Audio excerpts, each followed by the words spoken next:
No one expected to see a dragon cry. But that night, in the cold, dark sky, something strange flew across the Iron Mountains. It was large, black, and fast. Its wings were broken and bleeding. Smoke followed it, and in its claws, it held something small. Something not moving. Far away, in a quiet repair shed near the old borderlands, a human man named Eli was fixing a broken generator. He was a mechanic, not a soldier, not a fighter, just a quiet man who lived alone, far from cities, wars, and trouble. He liked machines more than people. Machines made sense. They didn't lie. They didn't shout. They only broke when something inside was wrong. And Eli knew how to fix broken things. But on this night, something was coming that no machine could prepare him for. He heard it first. A deep roar in the sky. Then the ground shook. Something massive landed just outside. Eli ran out, holding a flashlight. He pointed it toward the trees, and what he saw made his legs freeze. A dragon. Her eyes were gold and full of pain. Her wings were cut and burned. Her body was shaking. She did not roar or attack. She did not breathe fire. Instead, she fell to the ground, her claws shaking, and gently placed something on the grass. It was a baby dragon, small, pale. Its chest barely moved. Then she did something no human ever believed a dragon could do. She cried. Tears fell from her eyes like drops of silver.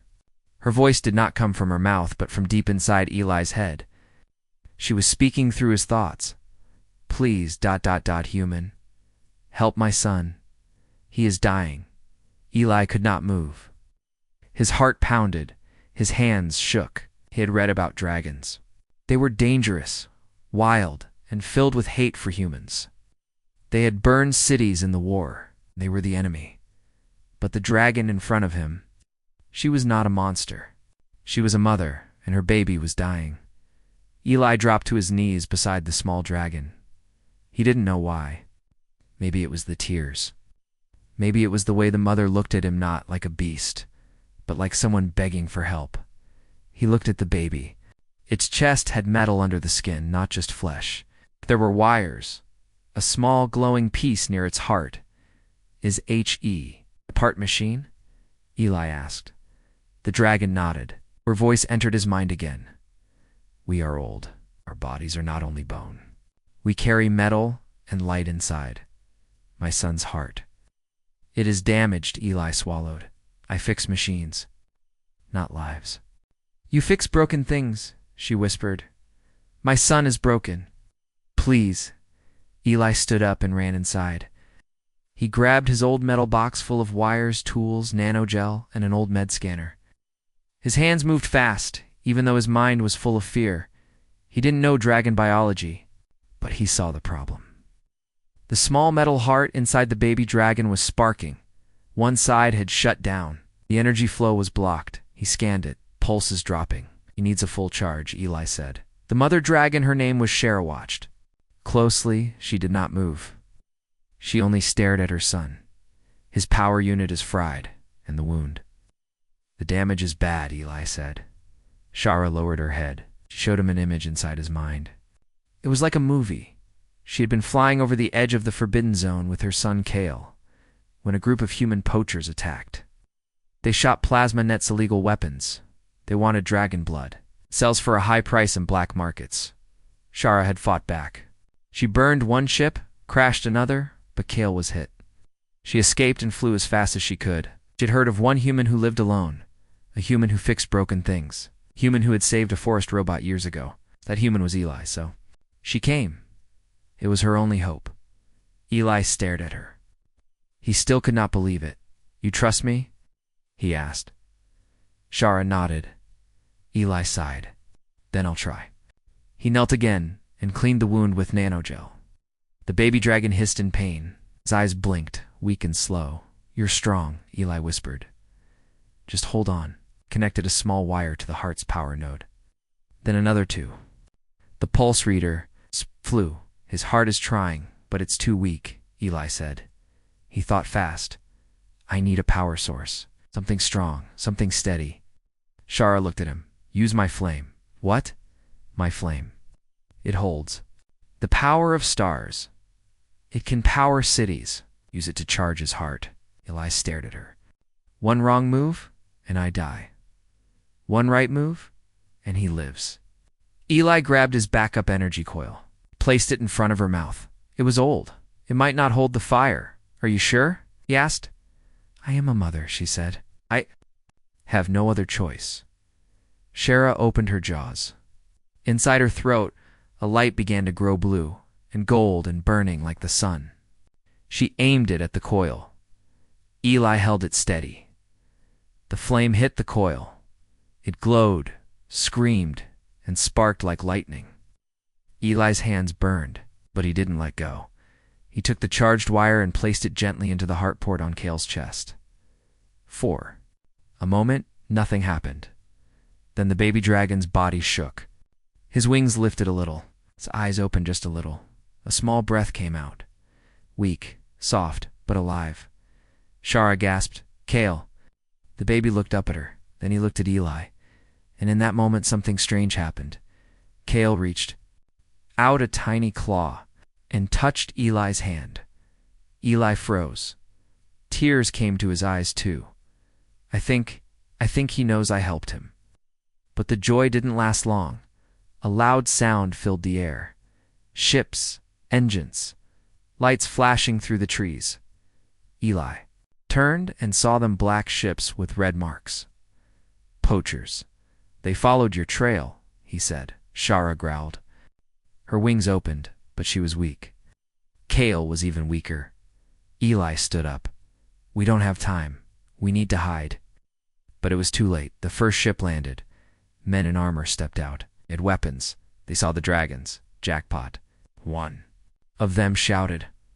A full-grown dragon and a baby. We'll be rich. Eli stepped in front of them. Leave now, he said. The man laughed. Or what? You'll fix our engines. Eli didn't answer. Instead, he pressed a button on his wrist. Behind the shed, a door opened. An old battle-macrusted, huge half-dead walked out. I fix machines, Eli said. Sometimes, machines fight too. Poachers aimed their guns. Eli climbed into the mech. Kale let out a small growl. Shara looked at Eli, and Eli sighed. The old robot looked back at her and nodded. We protect him, he said, together. The wind blew. Harder, the sky was darker, and the battle was just beginning. The ground shook again, but this time, it was not because of the dragon. It was the old battle mech waking up. Eli climbed into the rusted machine. The seat was cold. The buttons were dusty. It had not moved in years, but Eli's hands moved fast. He knew this machine like a friend. He had built it from scraps long ago to protect his home. He never thought he would need it for a real battle. Outside, the poachers were shouting. There's a human inside the bot. One man yelled, Get the dragons first. The baby is worth a fortune, another shouted. Eli's voice came through the mech speaker, loud and clear. Take one more step, he said, and you'll leave in pieces. The poachers laughed. One raised a blaster and fired. The mech's left arm moved fast like thunder. It caught the blast on its shield and pushed forward. Dirt flew. Trees cracked. The poachers jumped back. Shara, the mother dragon, stood tall. Her wings still bled, but her eyes were burning with fire. Kale, her baby, was too weak to fly or fight. He stayed behind her legs, breathing slowly. Protect the young one, Eli said. Shara nodded. The first poacher fired a rocket. It screamed. Through the sky, aiming straight for the dragons. But Eli was faster. He jumped the mech in front of them and took the hit. Fire exploded. Metal bent. Smoke rose. Eli gritted his teeth, sweat pouring down his face. Still alive, he muttered, still standing. He pushed forward. The mech's arms grabbed one of the poacher ships and smashed it into a rock. Retreat. One of the poachers yelled, but the leader barked back, No. We take the dragons, or we die trying. Suddenly, Shara spread her wings, roared. The sky turned red from the fire in her mouth. She opened her jaws and sent a blast of golden blue flames into the sky. It wasn't just fire, It was Heartflame. The poachers screamed and ran back toward their ships. 2 of them didn't make it. They dropped their weapons and fell. One of the ships started to rise, trying to escape. Eli aimed the mech's shoulder cannon and fired. The ship exploded in the air. But then something unexpected happened. A large black ship, as bigger than the others, landed quietly in the clearing. It didn't open. It didn't attack. It just waited from inside. A voice came over the speaker. Enough. It was cold, calm. Human.Eli stepped forward with the mech. Who are you? The voice replied, I am not here to kill the dragons. I am here to take them. They are mine. You are standing in my way, Shara growled. Her tail curled around. Kale? They are not yours, Eli said. She's his mother. They are property, the voice said. Valuable tools for war. We made them. We own them. Eli froze. What did you say? It's dragons like her part metal, part beasts. They were created long ago by humans. She doesn't even know it. She thinks she was born free. She was built, programmed. Her baby too. Shara stepped back. No, she said inside Eli's mind. That is not true. I remember the caves. Remember my parents. False memories, the voice said. We gave them. They are not real. Eli looked at Shara. Her eyes were wide. She was shaking. A mother who now didn't know if her love was real. Eli felt fire rising in his chest. Real or not, he shouted. She came to me with tears. She risked her life for her son. She trusted me. That's heart. That's real. The ship's doors opened. A tall man in black armor stepped out. His face was pale. His eyes glowed red. Then fight me, the man said. Prove that your belief is stronger than my science. Eli didn't wait. He charged with the mech. The man lifted a plasma blade and blocked the first hit. Sparks flew. They fought hard. Metal against metal, fire against light. Every punch shook the ground. The man was strong, but Eli fought with something stronger, his heart. Behind them, Shara looked at Kale. Fly, she whispered. Kale shook his head. He was weak. You must, she said. If I fall, you must live. Kale spread his small wings. He flapped once. Twice, he rose into the air but wobbled. The man in black saw it. He turned and aimed his blade at the baby. Eli screamed. Note, he jumped in the way and took the hit. The blade cut through the mech side. Sparks flew. The machine fell to its knees. Eli groaned. Blood dripped from his mouth. The man raised the blade again. But before he could strike, Kale let out a roar. Small, sharp sound, and then fire, blue, golden, pure. Kale's first flame, it hit the man in black straight in the chest. The armor cracked. The man screamed and flew backward. Shara rushed forward and caught Eli in her claw. She laid him gently on the ground. Stay with me, she said. Eli smiled weakly. Right, not a machine? Shara lowered her head. No, I am a mother. Kale landed beside Eli. He curled up next to him. His warm breath touched Eli's face. The battle was over. The poachers ran. The big ship was gone. The man in black disappeared into the sky. The sun began to rise. Shara and Kale stood beside Eli's broken mech. Smoke rose, but peace had returned. Days passed. Eli healed slowly. His body was tired, but his heart was strong. He built a small place behind his shed for dragons, a place to rest, a place to live. Shara stayed. Kale grew fast. He followed Eli everywhere, helped him fix machines. Learned to fly stronger. One day Shara spoke to Eli again. We will go soon, to our home, but we will never forget you. Eli nodded. Will I ever see you again? Shara smiled.